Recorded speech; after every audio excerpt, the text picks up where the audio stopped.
दीप्ति।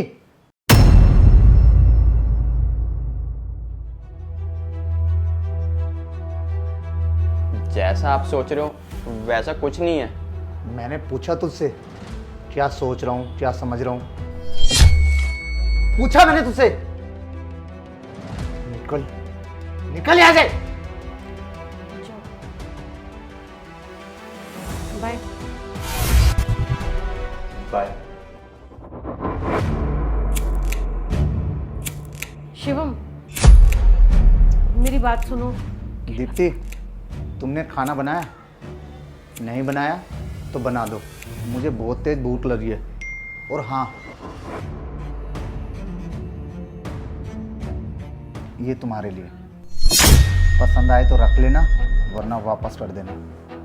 शिवम, मेरी बात तो सुनो। अभी मुझे तुमसे कोई बात नहीं करनी, सुनूंगा तुम्हारी, मौका दूंगा तुम्हें, लेकिन अभी अगर मैंने तुमसे बात की ना तो कुछ गड़बड़ हो जाएगी। तुम कुछ बोलोगी, मैं कुछ समझूंगा, मैं कुछ बोलूंगा, तुम कुछ समझोगी। अभी बात नहीं कर पाऊंगा, सुनूंगा तुम्हारी, समझूंगा, लेकिन अभी नहीं प्लीज़, भूख लग रही है मुझे।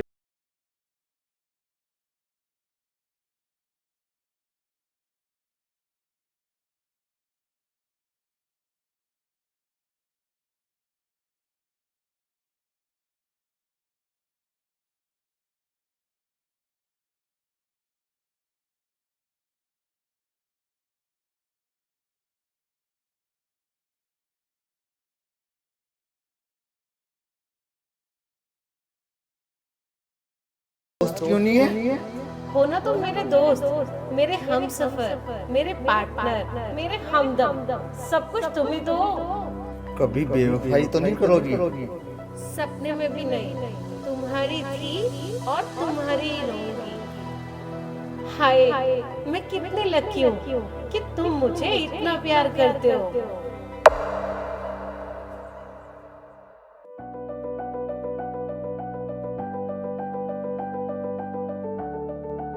शिवम, मुझे ना तुमसे कुछ बात करनी थी। और ऐसे यार तुम कब तक नाराज रहोगे मुझसे? कब तक नाराज?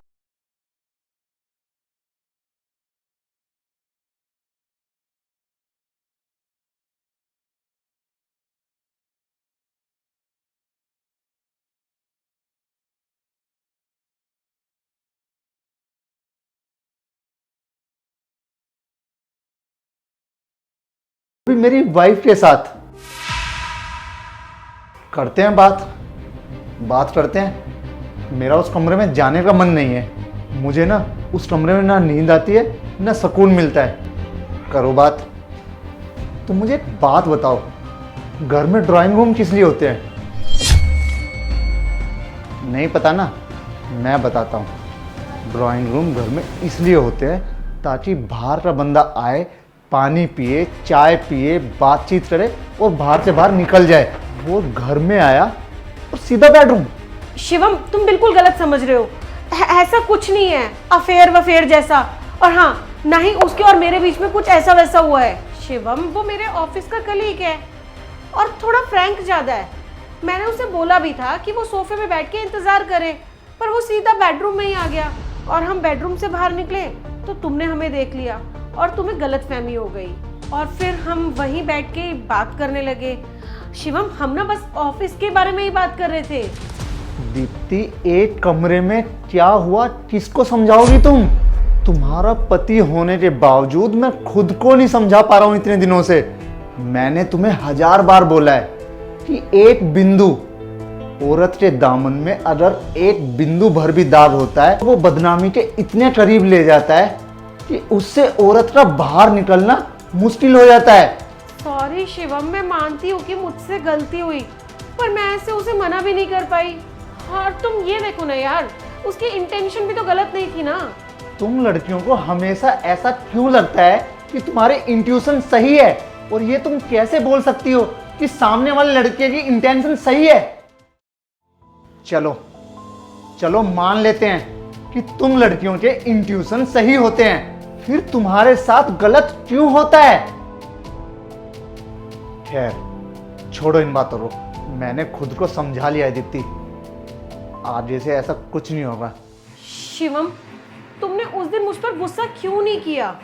तुम चाहते तो मुझसे लड़ाई कर सकते थे, मुझ पर चिल्ला सकते थे और मेरे साथ मारपीट भी कर सकते थे, पर तुम्हारा तो उस दिन अजीब सा ही बिहेवियर था। क्या होता, क्या होता? चिल्लाता मैं तुम पे, मारता मैं तुम्हें, फिर तुम्हारी नज़रों में जल्लाद घोषित हो जाता मैं। दीप्ति, प्यार करता हूँ मैं तुमसे, और नाराज होने के अलावा और क्या कर सकता हूँ? मार तुम्हें नहीं सकता, पीट तुम्हें नहीं सकता, डाइवोर्स तुम्हें नहीं दे सकता। अगर तुमने मेरे साथ बेवफाई भी कर दी तब भी मैं तुम्हारे साथ ही रहूंगा। नहीं होगा मुझसे, मारना, पीटना, डाइवोर्स देना नहीं समझा सकता यार मैं खुद को। पागल हो गए हो क्या? तुम ऐसा सोच भी कैसे सकते हो? मैं तुम्हारी थी, तुम्हारी हूं और तुम्हारी रहूंगी। और सॉरी, गलती हो गई, प्लीज माफ कर दो, एक मौका दे दो, ऐसा नहीं होगा। बस बहुत हो गया, खत्म करो ये बात। खाना बना रही हो? बस बनाने ही वाली थी। रहने दो, बाहर चलते हैं खाना खाने के लिए, तैयार हो जाओ जाके। ठीक है। समझना समझाना जरूरी होता है दीप्ति, जाओ फटाफट तैयार हो जाओ।